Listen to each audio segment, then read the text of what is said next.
And I can tell you with no uncertainty that miracle cures are no laughing matter. I bid you good day, sir. Oh, Mr. Marston, good to see you. How have you been keeping? I'm well, Mr. Mr. West Dickens. Nigel West Dickens of Eastcheap, London, New Waverly, New York, and Armadillo, New Austin. At your service. At my service. At everyone's service. At the service of science, of knowledge, of life. How are your wounds? Much, much better. But then they would be. Would be... I know a cure for all ailments, Mr. Marston. Ah, I'm sure you do. And I'm sure for just $2 an ounce, I could live forever. Oh, but for you, sir, I'd do a bulk discount rate of $1.95 an ounce, as long as you buy 100 ounces or more. That's a lot of immortality. Give it up, old man. That's Mr. West Dickens to you, boy. Give it up, old man. Listen, Marston, I'm broke, but this stuff is good.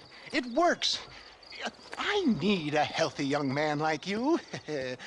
Come along, let's ride over to my newest customer at Ridgewood, and I'll explain while we go. Okay. All right, John, let us make haste to Ridgewood Farm.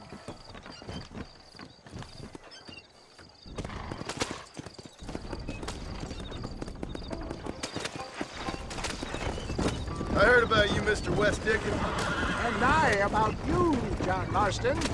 Hoodwinking the weak, gullible out of their hard-earned money. My dear boy, it is you who is gullible, if I may be so bold, for heeding such ill-informed You're scuttlebutt. as full of wind as a horse with the colic. I have been blessed with the gift of language, and for that I will not apologize. But the West Dickens elixirs speak for themselves. My thousands of happy customers attest to that. Those men trying to kill you didn't look so happy. Skepticism is the bastard child of progress, John. If my tonic is such a sham, how do you explain the fine battle in which you find me? Last time you saw me, I was knocking at death's door. You should thank the doctor for that. And I reckon you were acting it up worse than it was. Act I can, John. A more convincing Othello there has never been. And so shall you, a fair Iago or Cassio. I don't like the sound of this. Showmanship, John. The flourish, the bow. We are operating in a competitive marketplace. Our product must stand out. And how does this involve me? We're going to use your God-given talent to our advantage. I'm really starting to I'll regret drop this. you off at the outskirts of Ridgewood. That way, it won't look like we came together. Once I'm set up, saunter nonchalantly into the cloud that is sure to be forming. Eventually, I will call you up to try my tonic. After extolling the virtues, I will have you perform a few feats of wonder to amaze and impress the page. Such as? Oh, nothing out of the ordinary for a man in your line of work, I assure you. Best you alight here, dear boy, so no one sees us arriving together. I'll see you there. Be ready to enchant the crowd.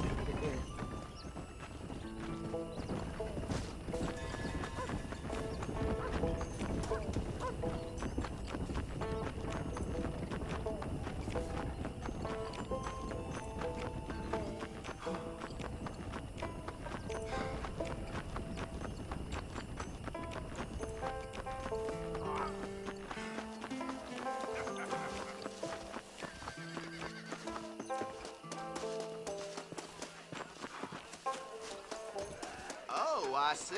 Friends, hard-working souls of Cholla Springs, gather round, gather round. Do you suffer from rheumatism, lumbago, acute chronic sciatic, neurologic, or inflammatory pain? Well, I represent the only company that makes the genuine article that cures headaches, neuralgia, earache, toothaches, backache, swelling, sprains, sore chests, swelling of the throats, contracted cords and muscles, anxieties and ravaged nerves, stiff joints, wrenches, dislocations, cuts and bruises, and it adds vitality and vigor to the healthy man. But can you prove it, old man? Oh, I'm sure there's some customer here who could prove the qualities of it by taking a drink right now. You, sir, come up here. Step right up. That's the spirit. Ladies and gentlemen, pay close attention. This poor, wretched volunteer, entirely unknown to me, will demonstrate the effects of Dr. West Dickens' own patent tonic. Be you a cowpoke or athlete, this miraculous elixir developed with the wisdom of the East keeps the muscles supple and relaxes the cords. It loosens the joints and gives a feeling of youth and vigor to the whole system. Not possible, I hear you say. Well, doubt no longer. Faith can move mountains, but I ask not for faith. I am a man of science, and today science will be vindicated. Your eyesight is greatly improved. Is that not so, friend? If you say so. That's right, it is. You heard him. What a good sport you are, sir. Now, gaze over yonder at that porch.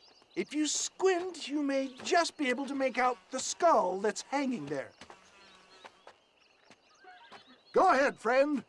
Shoot that skull and demonstrate the miraculous eyesight you now possess.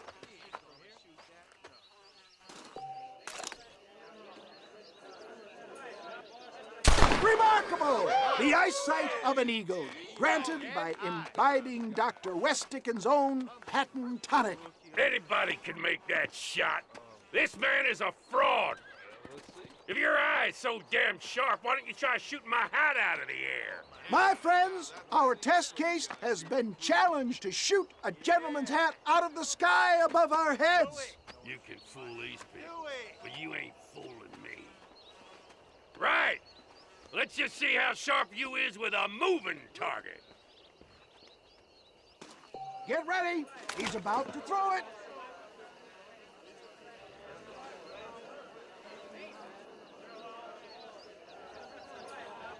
Go home! Have you ever seen such an eye? Behold the power of the elixir plucked out of the sky. Hey! Hey! What? You think you can put a hole in a man's hat and just walk away, do you? Hey, it don't work like that around here, mister.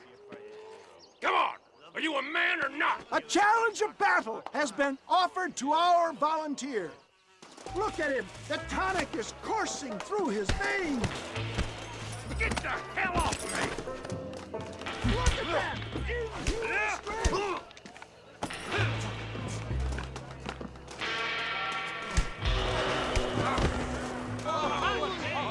There it is, skeptics and dissenters, irrefutable proof.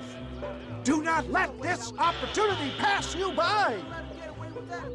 Look, he's over there. Go get him. This ends now! Watch out, he's got a gun. Who the hell do you think you are? You ain't leaving here alive!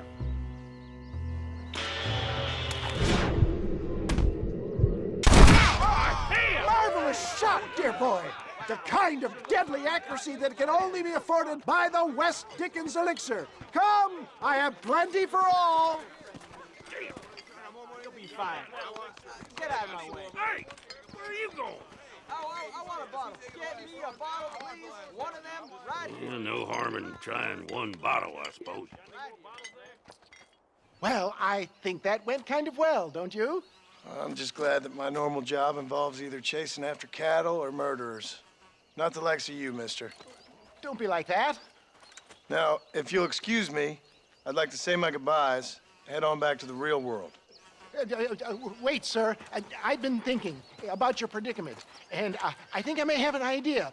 I've been thinking I could be your cunning Odysseus. Beware of the Greeks bearing gifts, sir. Williamson had better beware. We will make them into Trojans. I don't rightly get you. I want you to go and see my old friend Seth. He can come across as a little curious, but I'm sure you two will get on. He's most often found at Coots Chapel. He's very devout.